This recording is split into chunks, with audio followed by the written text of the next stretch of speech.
ഒരു നിയമസഭാ തെരഞ്ഞെടുപ്പിനെ ഒരു പാർട്ടി അല്ലെങ്കിൽ ഒരു മുന്നണി നേരിടുമ്പോൾ, തെരഞ്ഞെടുപ്പിലേക്ക് ഇറങ്ങുമ്പോൾ ഇറക്കുന്ന പ്രകടന പത്രിക അത് ആ സംസ്ഥാനത്തിൻ്റെ നിലവിലെ സാഹചര്യങ്ങളെ, അവിടുത്തെ ജനങ്ങളുടെ നിലവിലെ ജീവിതാവസ്ഥയെ, ആ സംസ്ഥാനത്തിൻ്റെ ഭാവിയെ, അവിടുത്തെ യുവാക്കളുടെ ഭാവിയെ ഒക്കെ തന്നെ പ്രതിഫലിക്കുന്നതാകണം. അത്തരത്തിൽ മാതൃകാപരമായ ഏറ്റവും മികച്ചതെന്ന് വിശേഷിപ്പിക്കാവുന്ന തരത്തിലുള്ള ഒരു പ്രകടന പത്രികയാണ് ബീഹാർ നിയമസഭാ തെരഞ്ഞെടുപ്പിന് മുന്നോടിയായിട്ട് ഇന്ത്യ സഖ്യം ബീഹാറിൽ പുറത്തിറക്കിയിരിക്കുന്നത്. ഇന്നലെ പാട്നയിൽ നടന്ന സമ്മേളനത്തിൽ ഇന്ത്യ സഖ്യത്തിന്റെ മുഖ്യമന്ത്രി മുഖമായ നിലവിലെ പ്രതിപക്ഷ നേതാവ് തേജസ്വി യാദവ്, ഒപ്പം തന്നെ കോൺഗ്രസ് നേതാവ് പവൻ ഖേര, നിലവിൽ കോൺഗ്രസ് ഇന്ത്യ സഖ്യം മുന്നോട്ട് വയ്ക്കുന്ന ഉപമുഖ്യമന്ത്രി സ്ഥാനാർത്ഥി കൂടിയായ വികാസ്ശീൽ ഇൻസാൻ പാർട്ടിയുടെ നേതാവ് മുകേഷ് സാഹ്നി, ഒപ്പം CPIM-ന്റെ ജനറൽ സെക്രട്ടറി ദീപാങ്കർ ഭട്ടാചാര്യ എന്നീ പ്രമുഖ നേതാക്കളെല്ലാം അണിനിരന്ന വേദിയിലാണ് ഇന്ത്യ സഖ്യത്തിന്റെ പ്രകടന പത്രിക പുറത്തിറക്കിയത്. മുഴുവൻ ബീഹാറിന്റെയും സമ്പൂർണമായുള്ള ഒരു മാറ്റം, തേജസ്വി യാദവിന്റെ പ്രതിജ്ഞ ശപഥം എന്ന ഒരു സ്ലോഗനാണ് ഈ പ്രകടന പത്രികയ്ക്ക് നൽകിയിരിക്കുന്നത്. തേജസ്വി യാദവ് ഈ പ്രകടന പത്രിക പുറത്തിറക്കിക്കൊണ്ട് പറഞ്ഞത്, തങ്ങൾ ഒരു സർക്കാർ രൂപീകരിക്കുക മാത്രമല്ല ചെയ്യുക, തങ്ങൾ അധികാരത്തിൽ വന്നാൽ ഒരു സർക്കാർ രൂപീകരിക്കുക മാത്രമല്ല ചെയ്യുക, മറിച്ച് ബീഹാറിന്റെ മൊത്തത്തിലുള്ള ഒരു മാറ്റമാകും ഉണ്ടാവുക, ഒരു പുതിയ ബീഹാറിനെ സൃഷ്ടിക്കുകയാണ് തങ്ങളുടെ ലക്ഷ്യം എന്ന് തേജസ്വി യാദവ് തന്റെ നിലപാട്, താൻ എന്താണ് അധികാരത്തിൽ വന്നാൽ ചെയ്യാൻ ഉദ്ദേശിക്കുന്നത് എന്നത് ചുരുക്ക രൂപത്തിൽ മുന്നോട്ട് വയ്ക്കുന്നുണ്ട്. ഈ പ്രകടന പത്രിക നോക്കുകയാണെങ്കിൽ പ്രധാനമായിട്ടും ഒരു 25 ഇന പരിപാടികൾ ആണ് തങ്ങൾ അധികാരത്തിൽ വന്നാൽ നടപ്പിലാക്കാൻ ഉദ്ദേശിക്കുന്ന, മുൻഗണന നൽകി നടപ്പിലാക്കാൻ ഉദ്ദേശിക്കുന്ന ഒരു 25 ഇന പരിപാടികൾ. അത് സാധാരണക്കാരെ, സ്ത്രീകളെ, യുവാക്കളെ, കർഷകരെ എല്ലാവരെയും ഉൾക്കൊള്ളുന്ന, അവരുടെ പ്രശ്നങ്ങൾ പരിഹരിക്കാൻ പ്രാപ്തമാകുന്ന തരത്തിലുള്ള വാഗ്ദാനങ്ങളാണ് ഈ പ്രകടന പത്രികയിൽ ഉൾപ്പെട്ടിരിക്കുന്നത് എന്നതാണ് ഏറെ പ്രധാനപ്പെട്ട ഒരു കാര്യം. അതിൽ കീ പോയിന്റ് എന്ന് പറയാവുന്ന, അതിന്റെ ആ പ്രകടന പത്രികയുടെ ഒരു മർമ്മം എന്ന് പറയാവുന്ന ഒരു വാഗ്ദാനമായിട്ട് നമുക്ക് ചൂണ്ടിക്കാണിക്കാൻ കഴിയുന്നത്, സംസ്ഥാനത്തെ എല്ലാ വീടുകളിലും ഒരു സർക്കാർ ജോലി എങ്കിലും ഉറപ്പാക്കും എന്നുള്ളതാണ്.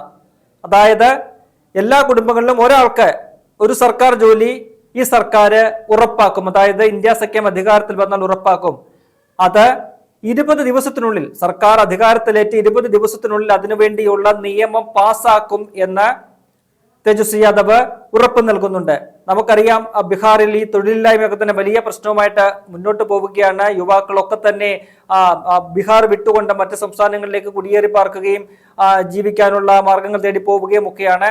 അതിന്റെയൊക്കെ പശ്ചാത്തലത്തിലാണ് ഒരു വീട്ടിൽ ഒരാൾക്ക് ഒരു സർക്കാർ ജോലി എന്ന നിലയിൽ ഒരു പ്രഖ്യാപനം അത് നടത്തുന്നത്. ബീഹാറിലെ മൊത്തത്തിലുള്ള ജനങ്ങളെയും സ്വാധീനിക്കുന്ന, അല്ലെങ്കിൽ അവരെ തങ്ങളിലേക്ക് ആകർഷിക്കാൻ പ്രാപ്തമാക്കുന്ന തരത്തിലുള്ള ബീഹാറിലെ നിലവിലെ സാഹചര്യങ്ങൾ മനസ്സിലാക്കിക്കൊണ്ടുള്ള ഏറ്റവും മികച്ച ഒരു വാഗ്ദാനമായിട്ടാണ് വിലയിരുത്തപ്പെടുന്നത്. ഒപ്പം തന്നെ ബീഹാറിലെ സ്ത്രീകളെ കണക്കിലെടുത്തുകൊണ്ട് ഒരു പ്രഖ്യാപനമുണ്ട്. എല്ലാ സ്ത്രീകൾക്കും പ്രതിമാസം 2500 രൂപ നിരക്കിൽ ഒരു പെൻഷൻ എന്ന നിലയിൽ ഒരു സ്കീം നടപ്പിലാക്കുന്നുണ്ട്. അത് അധികാരത്തിൽ വന്നു കഴിഞ്ഞാൽ ഡിസംബർ 1 മുതൽ 5 വർഷത്തേക്കാണ് നടപ്പാക്കുക. ഒരു വർഷം പ്രതിമാസം 2500 രൂപ വെച്ച് ഒരു വർഷം 30,000 രൂപ ലഭിക്കും. അങ്ങനെ 5 വർഷം വീട്ടമ്മമാർക്ക് അത്തരമൊരു വരുമാനം അവരുടെ കയ്യിലേക്ക് എത്തുകയാണ്. അത്തരമൊരു പ്രഖ്യാപനം ഈ പ്രകടന പത്രികയിൽ പറയുന്നുണ്ട്. ഒപ്പം തന്നെ മുതിർന്ന പൗരന്മാർക്ക്, ഒപ്പം വിധവകൾക്ക് പ്രതിമാസം 1500 രൂപ നിരക്കിൽ ഒരു തുക നൽകാൻ ഒരു വാഗ്ദാനമുണ്ട്.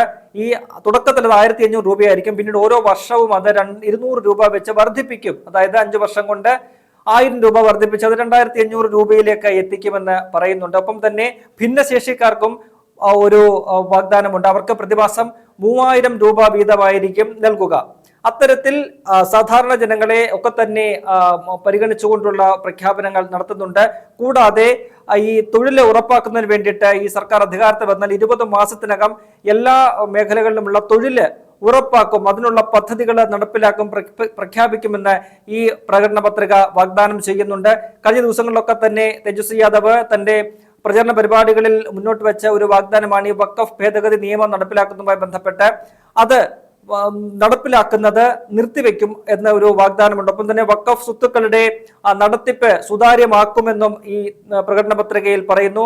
കൂടാതെ മറ്റൊരു പ്രധാനപ്പെട്ട കാര്യമെന്ന് പറയുന്നത് 200 യൂണിറ്റ് വരെ വൈദ്യുതി അത് എല്ലാ വീടുകൾക്കും സൗജന്യമായിട്ട് നൽകും. കൂടാതെ പാവപ്പെട്ട കുടുംബങ്ങൾക്ക് 500 രൂപ നിരക്കിൽ ഗ്യാസ് സിലിണ്ടറുകൾ വിതരണം ചെയ്യും എന്ന ഒരു വാഗ്ദാനമുണ്ട്. ഒപ്പം തന്നെ കർഷകരെ സംബന്ധിച്ച് അവർക്കുള്ള വാഗ്ദാനം എന്ന് പറയുന്നത് എല്ലാ വിളകൾക്കും മിനിമം താങ്ങുവില ഉറപ്പാക്കും എന്നൊരു പ്രഖ്യാപനമുണ്ട്. കൂടാതെ ഈ പറയുന്നത് പോലെ സംസ്ഥാനത്ത് കഴിഞ്ഞ ഈ നിതീഷ് കുമാർ സർക്കാർ ബീഹാറിലെ മദ്യനിരോധനം എന്നേ നടപ്പിലാക്കിയിട്ടുണ്ട്. ഈ മദ്യനിരോധനത്തിൽ എല്ലാ തരത്തിലുള്ള മദ്യങ്ങളും ഉൾപ്പെടുന്നുണ്ട്, കള്ളുൾപ്പെടെ അതിനകത്ത് വരുന്നുണ്ട്. അതുകൊണ്ട് അവിടെ ഈ പറയുന്ന പാസി കമ്മ്യൂണിറ്റി, അവര് സാധാരണക്കാര്, താഴെക്കിടയിലുള്ളവര്, അവര് ഈ പറയുന്ന പോലെ കള്ളുചെത്ത തൊഴിലാളികളാണ്. അവരുടെ വരുമാന മാർഗം അല്ലെങ്കിൽ അത് ജീവിത മാർഗം എന്ന് പറയുന്നത് തന്നെ കള്ളുചെത്താണ്. അത്തരക്കാർക്ക് ഈ മദ്യനിരോധനത്തിൽ കള്ളിനെ കൂടി ഉൾപ്പെടുത്തിയതുകൂടി വലിയൊരു തിരിച്ചടിയാണ് നേരിട്ടത്.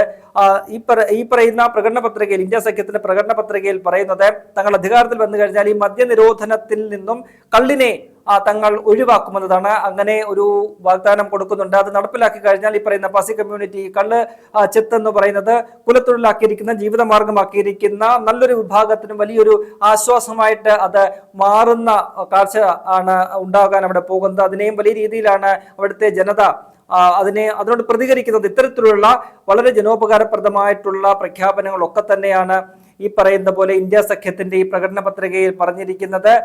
എന്തായാലും സാധാരണക്കാരെയും വനിതകളെയും ഒക്കെ തന്നെ പരിഗണിച്ചുകൊണ്ടുള്ള, അവർക്ക് തൊഴിലുറപ്പാക്കുന്ന, അവർക്കൊരു വരുമാനം ഉറപ്പാക്കുന്ന തരത്തിലുള്ള ഏറ്റവും മികച്ച പ്രഖ്യാപനങ്ങൾ അടങ്ങിയ ഒരു 25 പ്രകടന പത്രിക ഇന്ത്യ സഖ്യം മുന്നോട്ട് വെക്കുകയാണ്.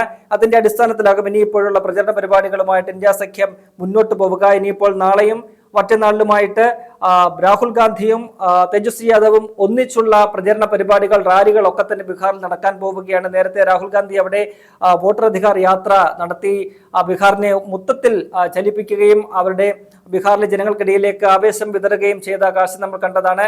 അതുകൊണ്ട് ഇനി ഈ രണ്ടുപേരും ഒരുമിച്ച്, 2 യുവ നേതാക്കൾ വളരെ പ്രതീക്ഷയോടുകൂടി ജനങ്ങൾ നോക്കിക്കാണുന്ന, ഇന്ത്യ ഒന്നാകെ നോക്കിക്കാണുന്ന രാഹുൽ ഗാന്ധിയും മറുവശത്ത് ബീഹാറിന്റെ യുവ നേതാവ് കൂടിയായ തേജസ്വി യാദവും ഒന്നിച്ചുകൊണ്ടുള്ള പ്രചരണ പരിപാടികൾ, അത് ബീഹാറിൽ ഇന്ത്യ സഖ്യത്തിന് കൂടുതൽ ഒരു ഊർജവും മുൻതൂക്കവും നൽകും. നിലവിൽ NDA സഖ്യവുമായിട്ട് താരതമ്യം ചെയ്യുമ്പോൾ ഇന്ത്യ സഖ്യം ഈ പ്രചരണ രംഗത്തൊക്കെ തന്നെ ബഹുദൂരം മുന്നിലാണ്. അത് ദേശീയ മാധ്യമങ്ങൾ ഉൾപ്പെടെ അക്കാര്യങ്ങൾ റിപ്പോർട്ട് ചെയ്യുന്നുണ്ട്.